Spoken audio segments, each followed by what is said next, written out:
kicked off with Steve, if you wouldn't mind starting us off with a bit about amphibious tenders, please. Sure, my pleasure.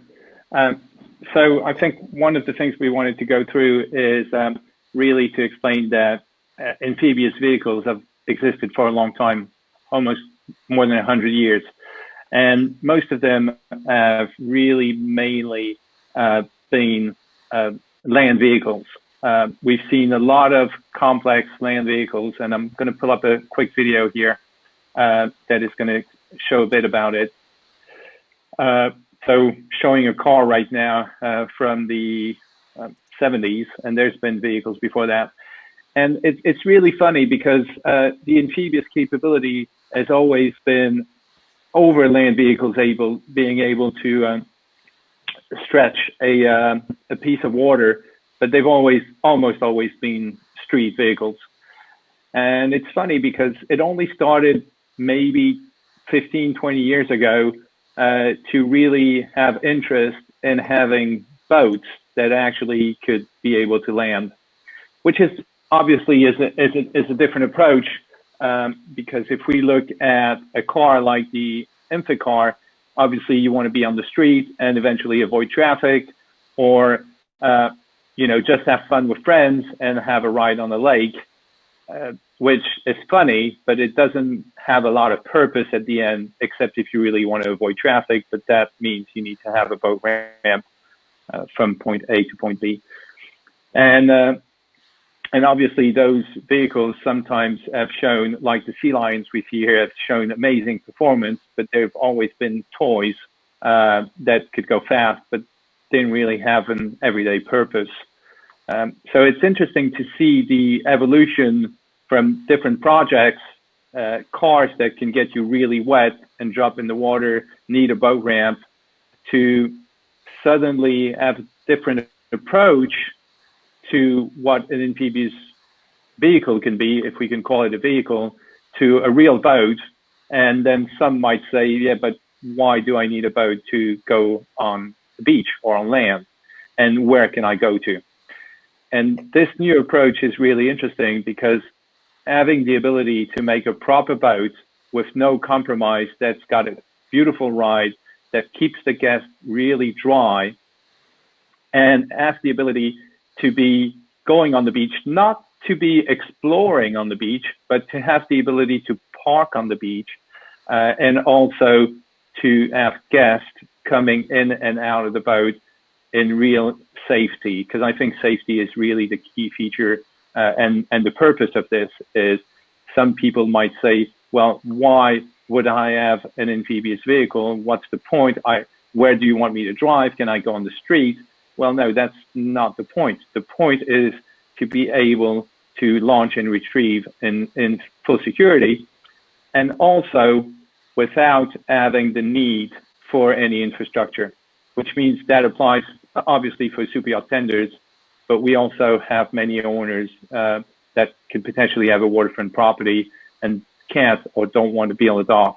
And we can see that on the video we have right here, we have really safe and easy access. And maybe I'll let you talk here, Mark, because you've got lots of experience on this boat as an end user, and you can maybe tell us a bit about the factor of having the ability to get on and off, and what you think about the ladder, for example.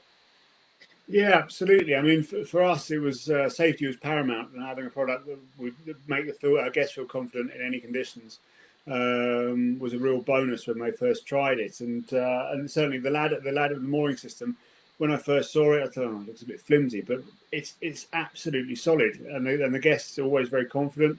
They even have older members of the family, the mum and dads, when they've been on board, they're more than happy to use this.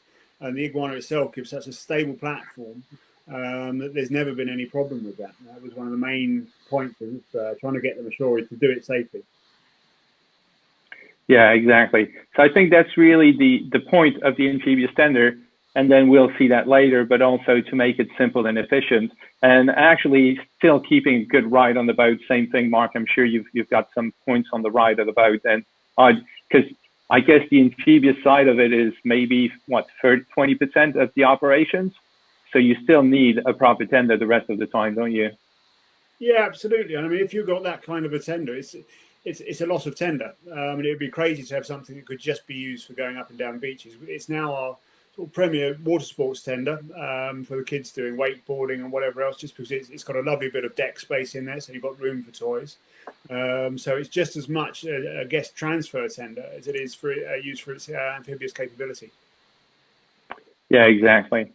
So I think that's the main part of the why, you know, what's the story of the Amphibious technology and how it has shifted from what we know of Amphibious, or the vision, that the large vision of it, from having a boat that is actually in a certain way a super beacher, and it's not meant to be a land vehicle. So I think that's about it for the first presentation. You can see here the guests come in and out of the boat, very safe, easy. There isn't many waves on this video, so any tender can go on that beach, but you can have lots more waves and you're still stable, and you don't need many crew members to do that either. So you can go out and have only one crew member and drop guests if you need to. Excellent. Thank you, Steve. It's been a good introduction of amphibious boats and some key points from Mark, who's an end user of one of Iguana's boats. I'm going to ask Richard Booth now from Super Yacht Tenders and Toys to just run over a few details of sort of beach landing with tenders and what sort of other options there are available to the clients and guests. Richard? Sure. It's a growing trend, beach landing, and it's something we're seeing an awful lot of. Every request pretty much that comes through the company asks for some form of beach landing. And it's one thing to say you can do it, but there's various different compromises and things that affect beach landing that we've found that we have to advise on.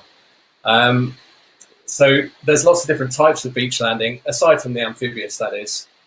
We've got these small ribs that have, you can put the bow steps on. We see a lot of those now. You have removable ladders, just a really simple ladder over the bow. They can be used.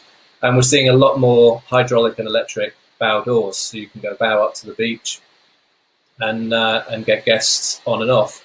As you can see from the video that's playing now, they do have their downsides. You can't always get right up to the beach, depending on the type of beach you're going to, and the guests have to get their feet wet. And it's in no swell at all, as you can see. It's not a problem. But imagine if there was a bit of a swell running there. You're going to have several crew members, and that could be quite a precarious thing to do. So they have their limitations. And like I said, they're very dependent on the conditions, and it's not always going to be flat, calm waters as shown here. This is somewhere where the Iguana really comes into its own, and as you can see, long beaches, steep beaches, sand. You can see you can drive up onto the beach, and guests are safe, are dry, and this is a big bonus. And it's, no matter if there's some swell running, you are going in with the swell, and then you're turning around and going out with the swell. This is also something that you don't ever find yourself broadsided by the waves, which is something that can happen when you're doing the bows to beach landing the standard way. And I've heard some horror stories about it, and there'll be some videos later on which show what can happen when you're doing this sort of beach landing.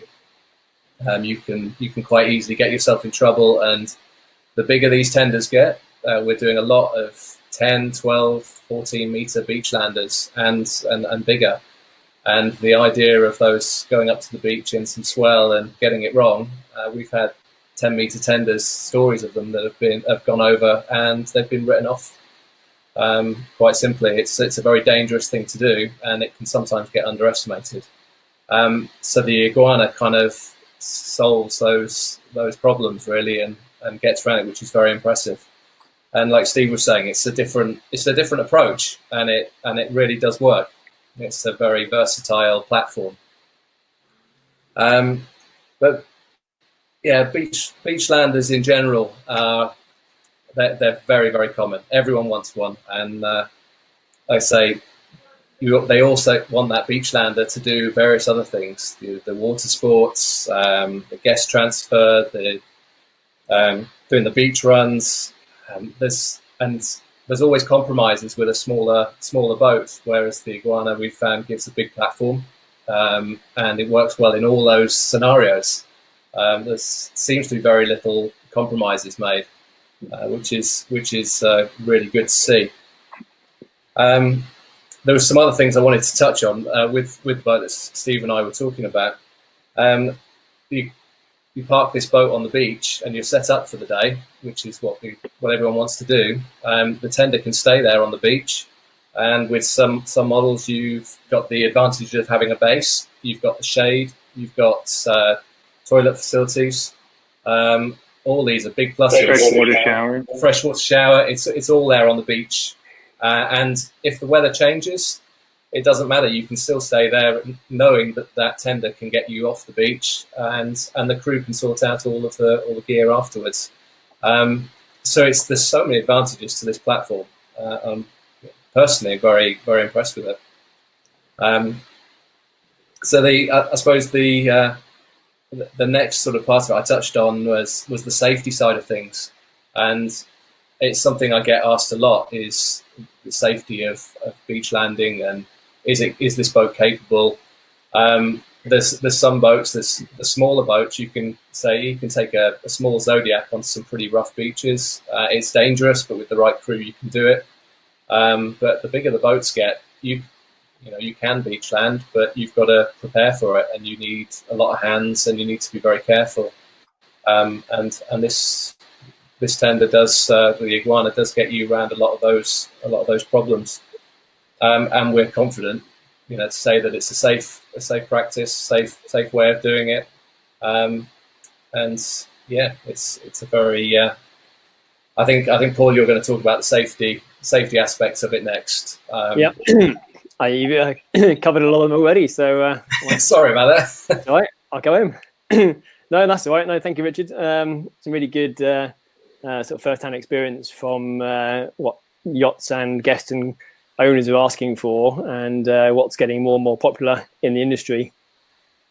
So just on the topic of safety, start of a little video here, which Richard was talking about what happens when it goes wrong. When it goes wrong, it can go wrong very badly, and the last thing you want to do is end up with that being a boat full of crew and guests. And the primary focus on board yachts, whether it's tender operations or anything else, for the captain and the crew, is safety of the crew and the guests. And being able to deliver a platform and the experience to your guests is obviously right up there with the important factors. So being able to get to beaches in these kind of conditions with even some of your slightly more inexperienced tender drivers on a platform like the Iguana, you can get there safely, straight in and up onto the beach. Hours of rest and crew fatigue is something I experienced when I was on board quite a lot. It was just sort of coming into force. And we would often find ourselves, if we had to get guests ashore, we'd have to send our more experienced tender drivers or officers all the time, especially if we were trying to undertake a tricky landing, which meant they were up and around and working rather than getting their rest, or they'd have to get their rest at other times. If you've got a purpose-built amphibious tender, then the Iguana platform is incredibly simple to operate and easy to operate for with just a little bit of training, which is something that we would spend a day or so on board with the crew. And then that means that all of your crew will be able to safely drop off your guests at the beach, regardless of the bad weather, the swell, We've all been there, Saint-Tropez Beach at 2 o'clock in the afternoon, where you've got a mixture of wind and 5 hours worth of boat chop, and you try and drop guests off at the end of a rickety pontoon so they can go and have their late lunch. You've got 2 crew in the boat and a helmsman, and guests trying to precariously sort of get off in their in their nice clothes. You've done that, Mark, haven't you, with your boat? Say again? You've been to Saint-Tropez with your Iguana, haven't you? Yeah, absolutely. You have to be you have to sort of preempt it and go and see the right people at the right time to make sure they're financially looked after, because otherwise they're losing out all their tender tips. But yeah, absolutely, we use it all season. But it's make it a lot easier than having to tie up on the end of those wooden pontoons and beam onto some boat chop. Mark also touched on some of the sort of elderly guests you might have. Elderly guests, kids, they might not be quite as limber or nimble as some of the other guests. So getting them ashore, if you can get your platform right up onto the beach, then they can walk down a ladder. That's going to be a lot safer, a lot less stress for the captain's crew and the guests. And why you wouldn't pick that option, then I'm not quite sure. I wouldn't mind going back 10 years, going on boats and having that facility would be quite handy. So that's pretty much covered the safety, both covered by Richard, myself, and Mark even. If any of the attendees have questions, so you just type them on the text on the side, and we'll be more than happy to take care of them. Thank you for popping that in. I was meant to say that at the beginning. That's fine. All right.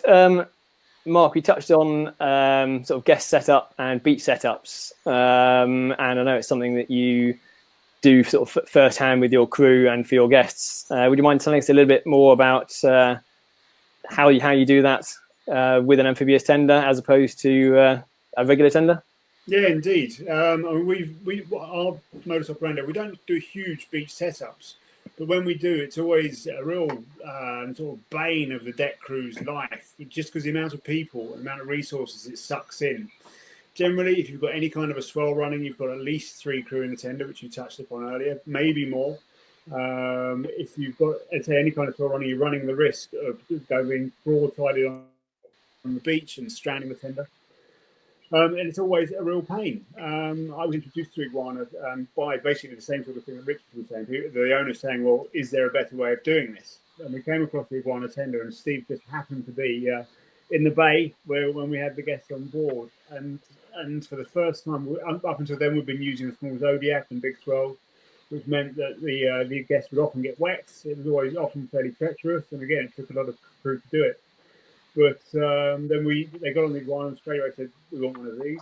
And since then, it's just revolutionised our operations in that you can load up so much kit on there. There's a nice big open deck area. You can then just run everything straight ashore. You can generally do it in 1 or 2 trips rather than 6 or 7. And then just end up with a great beach setup and just use it as a platform and get the guests on the tender very safely to shore thereafter. It's been a brilliant platform. We thought it was. The boss thought, I'm not going to use it in the Caribbean. That's the main reason he bought it, was just for one beach that he goes to every year.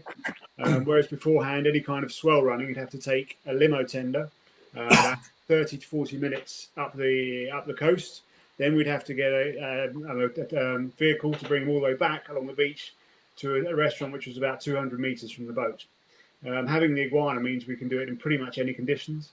And it says revolutionised our way we work. We worked with a very good friend of the boss. We lent them the boat and a driver for 2 weeks, and these guys are full on busy. I mean, they're doing 2 beach setups a day in, day out for months on end, and they were just blown away by it.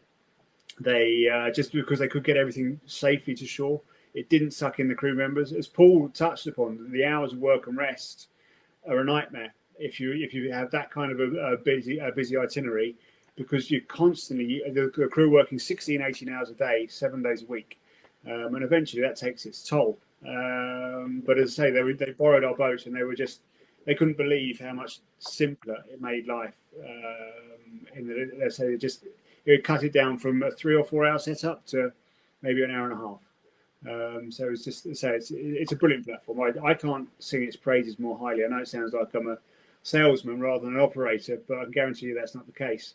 The boss has said it's the best boat he's ever bought, and he's quite an experienced yacht owner. So as I say, it's a magnificent bit of kit.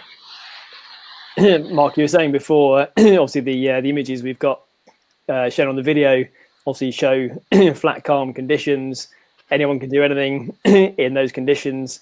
But yeah, it sounds like when things start getting a little bit choppy is when it really comes into its own. I can probably count on one hand the amount of times in the season you get conditions like that. It's not like that. You're in the Caribbean, the swells wrap round, the boss wants to go to a different beach. You've generally got at least half a metre of swell. I've been beached on the Iguana with a metre and a half, and it's still it's smooth and it's perfectly manageable. I think we've got a video of that coming up a little bit later on. Yeah, with the red boat. But as I say, it just makes everything manageable. These aren't the kind of people that like to hear no. So to have the option to say, yeah, we can do that 99% of the time is a fantastic bonus for me. Excellent.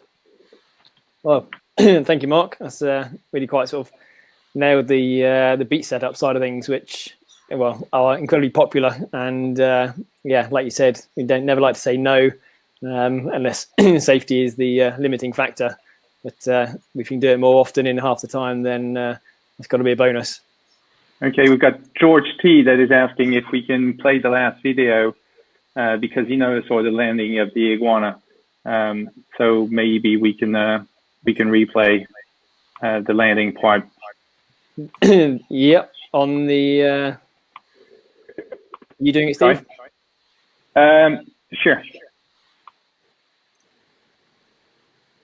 Just while that's playing, just a point that Richard brought up was that people are asking for beaching tenders, and it was only but I was doing the same, and it was only somebody who introduced me to the Iguana. Before that, I'd seen the other boats, and I'd actually operated one or two of them, and more often than not, there was always compromise, and it was always going to be, oh well, it's okay until these conditions, or it's all right up until this point. Whereas the Iguana does actually offer you the capability to do pretty much everything you need to do in pretty much most conditions. I think it's the Steve. I think it's the limitations video that you're going to be playing all the way through. Okay. So there will be an opportunity to see that video again. It's going to be pre-played straight through. I presume you mean the one with the police boat broadside getting flipped over. Here we go. Okay, so it's the end of it. You mean? Yeah, it's only a minute long. Waves? It's only a minute long, okay. So just play it straight through. There we go. There we go. Okay, is that the one, George?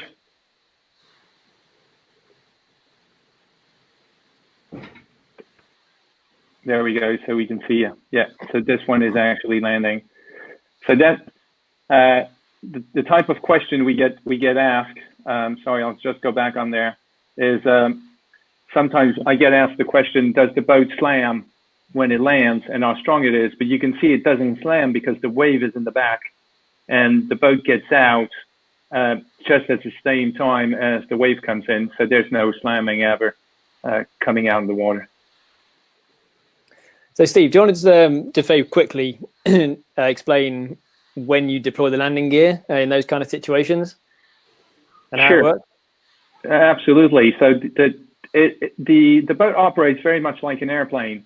So you want to deploy the landing gear as early as you can. The boat rides very well with the landing gear down. It actually runs up to 15 miles an hour if needed. So if you need to get away from the wave, it's powerful enough, even with the landing gear down.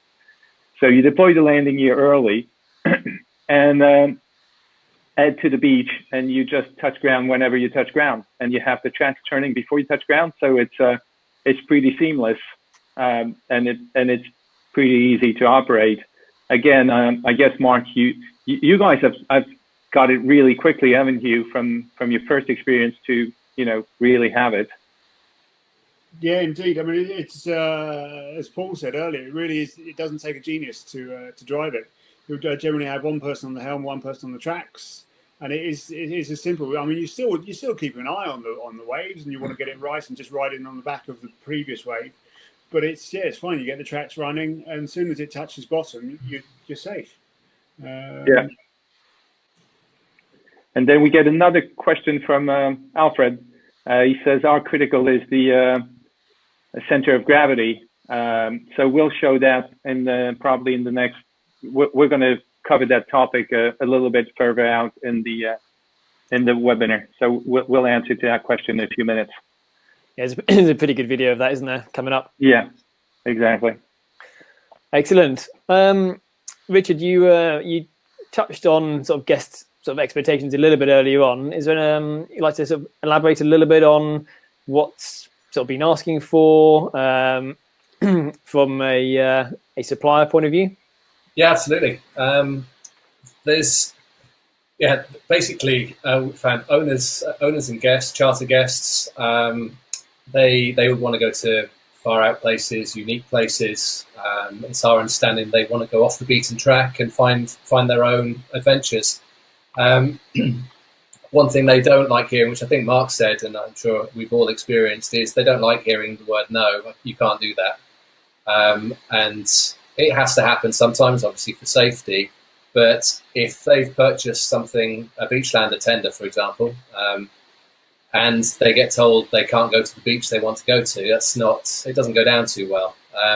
And with the increasing amount of setups that we're getting asked for and the complexities of it, to have a platform that you can take to the beach in the morning, get all set up, you can say yes to the guests and not have to worry too much about the changes throughout the day or the wind and the swell picking up, is a massive bonus. To give you an idea, I was going to just run through some of the things we get asked for the beach setups. Mark, you'll have several items on this list, I'm sure, and have experienced it, but we're getting big barbecue grill setups, Bedouin tents. These are all things that we've obviously supplied and we offer, and have to get taken ashore. And they all have to get taken ashore. There's beach lounges, whether they're teak ones or inflatables. They're still big pieces of kit. Lighting, cool bags, beach games. The setup just goes on. And if you're going to have lunch on the beach, you've got to get all of the catering there. And on top of that, you've got the toys, which is you've got paddle boards, even the sea bobs you can play with off the beach.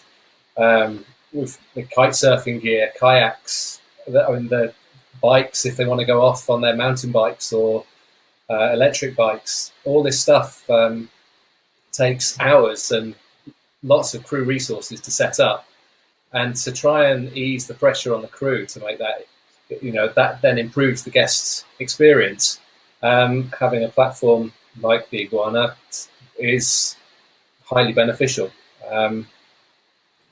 It's like you say, making it easier for the crew makes it better for the guests, and having that amphibious capability is something to talk about as well. It's another USP for charters. You could say that you can offer something that someone else can't, and all this makes a difference to the expectations. So there are some massive advantages, and not to mention the way you arrive on the beach is something that you don't see every day. And certainly you're going to get some looks if you're somewhere public, but even being on board, I'm sure it's a very stylish and very elegant way of arriving at a beach, and there's no mad panic, rushing around, quickly getting people on and off. You can just take your time, get off leisurely, and that's a very nice thing to be able to offer an owner and their guests. Excellent. Yeah. Is that something you see as well, Mark?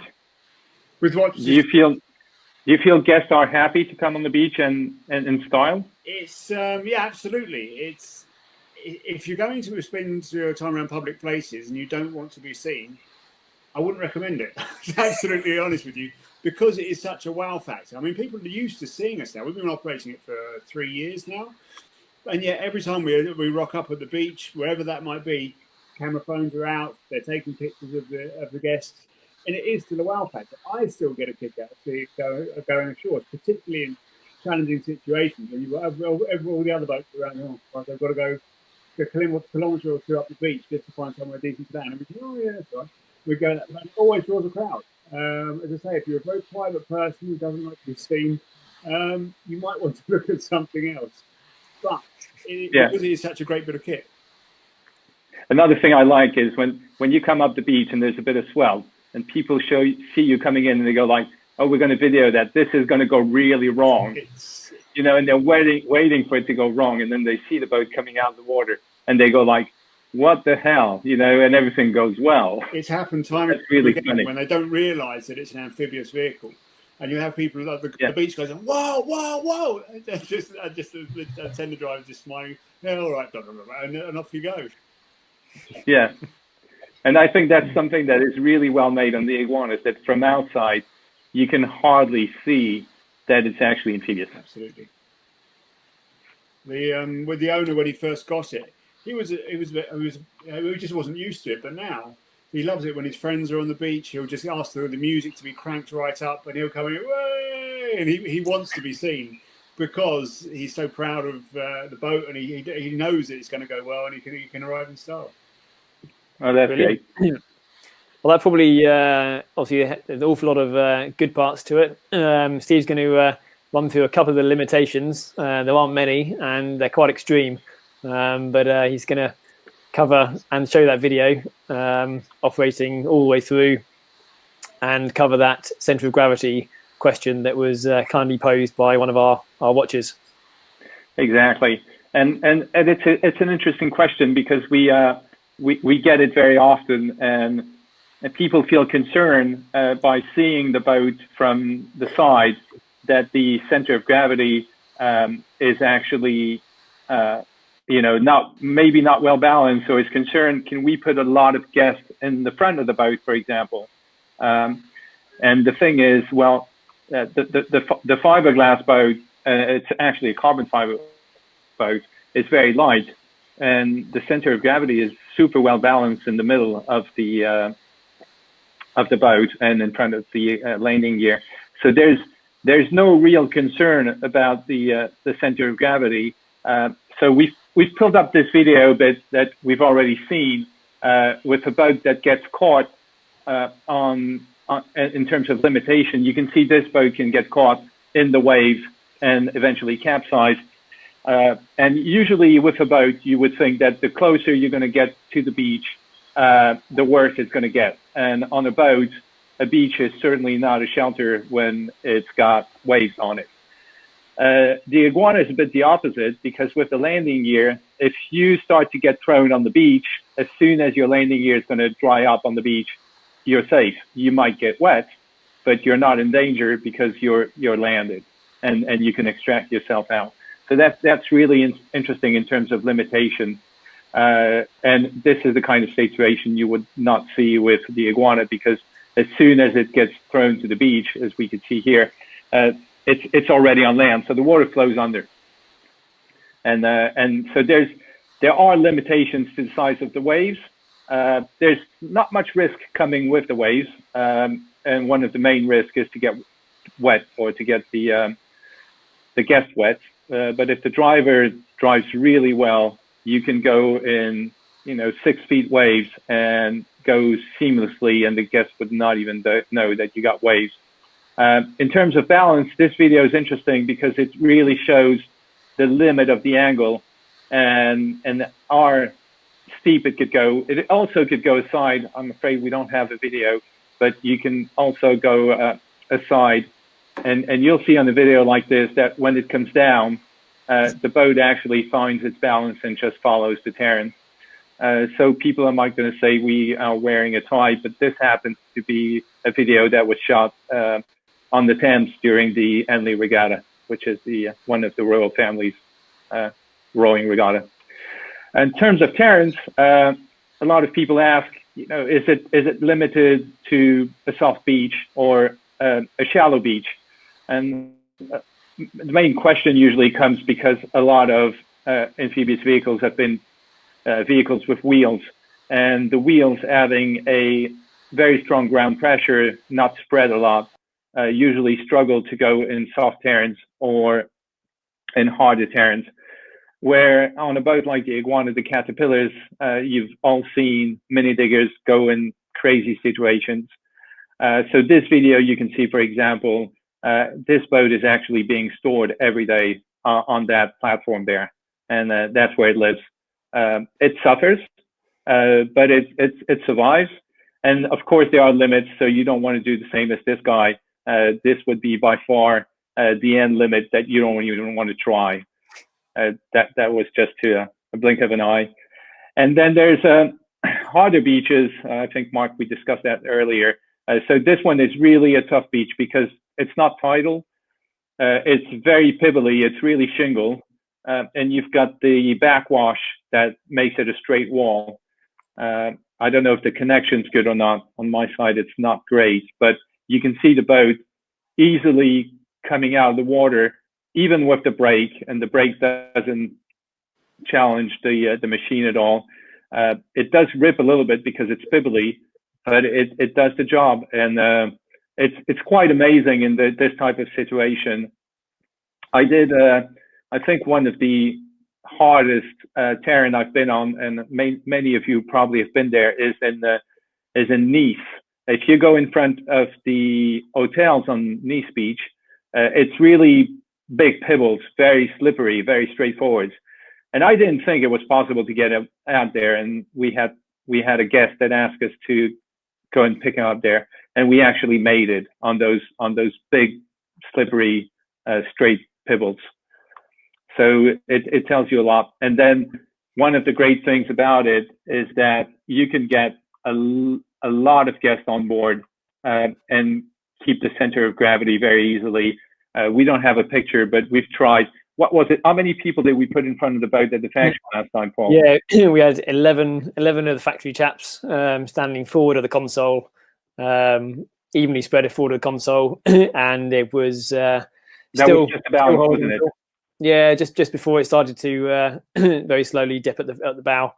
But yeah, I was surprised by 11.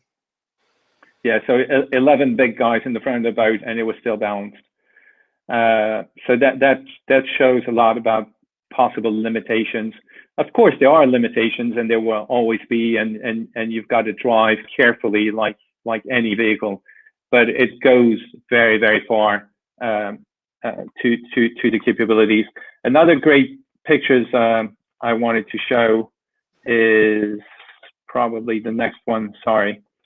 So you can see on this picture that you don't need a lot of terrain to actually being able to pick up or drop off people or just park.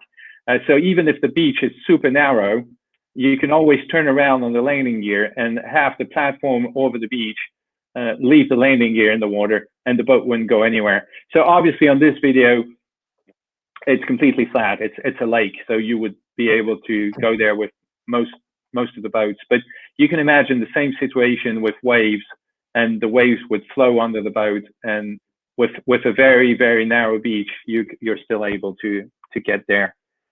So that's also an interesting. And then finally, a bit of what we talked previously. The boat is super seaworthy because you have a 31 feet boat, which is 9.2 meters, that you can actually go on the beach with, which means even if you have some serious swell, like we can see on this video that is posed, you can still get in and out. And if you're at sea, you get the performance and the capacity of a proper boat, which means you're not limited to a small Zodiac or a smaller limited type of boat. Steve, we just had a question come in. Yep. Michael just said he's just seen the photo showing the landing gear with the build-up under the tracks. How do we keep that build-up from collecting, and does it cause the track to come off? I'm not sure which photo that was, but either yes, sand or sort of shingle build-up. Would you mind answering that for us, Steve? Sure. So the sprocket that drives. So that's probably what you're talking about, Michael. The sprocket that potentially that drives the track and potentially could be full of sand or mud or those kinds of things, which is typical on a Caterpillar machine. On this one, it's actually open. So any sand that goes in it, as soon as the teeth of the track comes, it pushes everything out. It's not blocked. And then to the other question is, do we avoid having the track to come off? Compared to many Caterpillar machines, they have a grease pump that is used to increase the tension on the track or decrease the tension on the track. On the Iguana, we have a dynamic tensioning system, which is a ram that is directly connected to the hydraulic pump and to the main computer. And that ram actually dynamically tensions the tension on the track on 2 milliseconds. So we always keep the full pressure on the track to avoid popping a track off. It's very, very unlikely someone's going to pop off a track, except it's turning really sharply on, for example, the rocks we've seen previously, which are very sharp rocks. So when you go on those type of rocks, you want to be careful when you probably don't want to spin 360 on the dime to avoid that. But on average, we've had very little tracks pop off since we started. We had a few, but it's never been a lot. Thank you, Steve. And Michael, if you're still listening, what we can do, we can, if that hasn't answered your question, send you a photo of how a close-up of the sprocket showing how they are effectively built like a skeleton. So it's all open and the water and everything else, all the sand and everything washes straight through rather than building up inside little pockets. So we'll get a photo sent out to you to properly answer that for you. Okay? Yeah. And Michael, if you go on YouTube and you type how to change a track on an Iguana, you would get a good picture of how it's made. You pop it in, pop it out, and really all the equipment that goes around it. Really nice video to see. Well, that actually runs straight perfectly back into my final section of about maintenance. Obviously, Steve just touched on any maintenance you need to do for the Caterpillar tracks. Should you need to take one off or pop one back on again. There are videos on YouTube, and we have access to other videos. Should you have any other maintenance you need some assistance with. But from a yacht point of view, and Mark will probably back me up here, as soon as an engineer sees a new toy or system he's never seen before that comes across as being complicated from an initial look, that seems to be their primary concern. It's going to take up all of their time, either just keeping it running or fixing it. Is that something you've come across before, Mark? Yeah, pretty much every time. There's always a wince when you tell them they're going to get a new bit of kit. With the Iguana, we actually sent our chief engineer up to Iguana to have a look at it and to spend a day or so with the guys. So they had, whilst it was in build, so they had a real good idea of what went on sort of below decks and what was going on with the tender way before it came on board. And at the end of the day, it's very simple. It's it's a complex boat, but the actual mechanics of it are very simple, and we've had very few problems with it. Excellent. Well, that's exactly it, really. So the actual Iguana was built and without over-engineering it. As soon as you start over-engineering, you start getting problems, and the whole system becomes problematic. And it's all kind of stemmed from the setup of the company, the conception by the owner, who he wanted a boat for him and his family, and he wanted to be able to maintain it himself. He didn't have an engineer. He kept it at his house, and he didn't want endless maintenance trying to keep this family boat operational. So the system that has been designed and is currently running, as Mark said, with very few sort of ongoing problems, it's an incredibly simple and a very reliable system that's been tried and tested. I think the the tracks and some of the gear and the suspension were on generation number 3. and there's been some very minor tweaks between generations along the way. And the idea is that any maintenance that needs to be done is basically able to be done without specialist tools. we don't use specialist tools to install. All the hydraulic hoses are standard hoses, standard fittings. They're all kept in stock, spares in stock, should you ever need to replace them. And those kind of hoses, those are the main part of maintenance and routine maintenance. We recommend our clients change those hoses every couple of years, purely as routine preventative maintenance, which any tender on a yacht should have their preventative maintenance platform schedule written down, up and running, and most engineers will keep it ticked off with their monthly checks. Yeah, and I would say another thing is that there is an app that comes with the phone, with the boat, that works on the phone, that allow for remote diagnosis, and I think that's also a great thing. One thing to mention with that app is that the location of the boat is private, so we cannot tell where the boat is. Obviously, the privacy of yacht guests and our clients are paramount. So when we can log into with the client's permission, log into the boat for diagnostics, but we do never find out where the actual boat is. The clients have to tell us that over the phone. Or don't. They don't want to. Of course. And then all the parts we use, they're all fit for purpose, as you'd expect. If you decide to go for the electric drive, then the motors, all the electrics, are resin sealed and have been taken straight from submarines. So we haven't compromised on the equipment we use. So whilst keeping it specialist, it's also easy to maintain and very reliable. And Mark, you've got the electric drive, do you? Say again? On your boat, you've got the electric drive, do you? Absolutely, yeah. Yeah, that's what I thought. So yeah, even fewer things to maintain, fewer hoses, hydraulic hoses, and the lack of an inboard engine to drive the hydraulics. So to finish off with, just checking to see if we've got any other questions. Mark, you've covered most of it, but we'll just touch on it. Just round up and finish things off just with some of the key values of having the Iguana in a super yacht operations. Yeah, I mean, it all depends on I was very much driven by the wants of the owner. And for years, they've been looking for a tender to be able to do something competently. And there was never anything on the market. I first saw the Iguana at a boat show.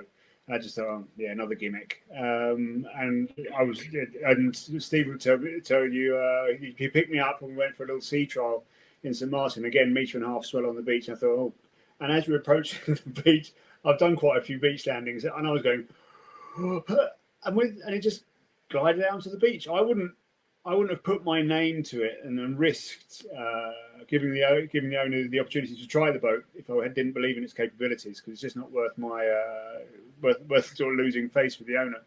And if an owner is looking for a boat that can do everything and get them to the beach in style and in comfort, in safety, and it means that Madame can wear her posh frocks and still go to these lovely restaurants without the fear of sort of turning up with a soggy bum, then this is the boat for it. As I say, I've seen lots of different tenders advertising as doing it, and they'll always show the adverts in these beautiful, pristine waters with no onshore break. You go, oh, look what we can do for you. And yet, as soon as you throw the dynamics of a shore break with a meter and a half, it goes out the window with the best will in the world and a well-trained crew and kedge anchors and all this sort of stuff going on. It just isn't going to work. So as I say, that is really for me the key value is to be able to get the owner what they want when they want it, and doing it very well. Brilliant. Thank you very much, Mark. Pleasure. We have another question here. Okay. Can we give it a try at the boat show, Alfred? Yes, absolutely. We shall be in Cannes Boat Show, and it will be available for sea trial. Hopefully, if Cannes Boat Show is held. If not, if it's delayed, we're targeting Monaco Boat Show as well. So yeah, definitely. And depending on where you are in the world, more than happy to see if we can arrange for a sea trial, maybe closer to that. Excellent. Well, what we'll do, everyone who's registered and come along and listened, we'll follow up and just say a quick thank you email, which you can reply to if you want to schedule a sea trial or if you've got any further questions. Thank you everyone for their questions. Carrie, you also said great photos, really showing the benefits of a beach setup, very powerful. It's not a question, but definitely deserve the credit for pitching in. Thank you very much. Thank you to my panel. Thank you, Richard, for your experiences from Superyacht Attendants and Toys, and Mark from Motor Yacht Yalla, who has been operating an amphibious boat for a good few years. Has anyone got any final little bits and pieces?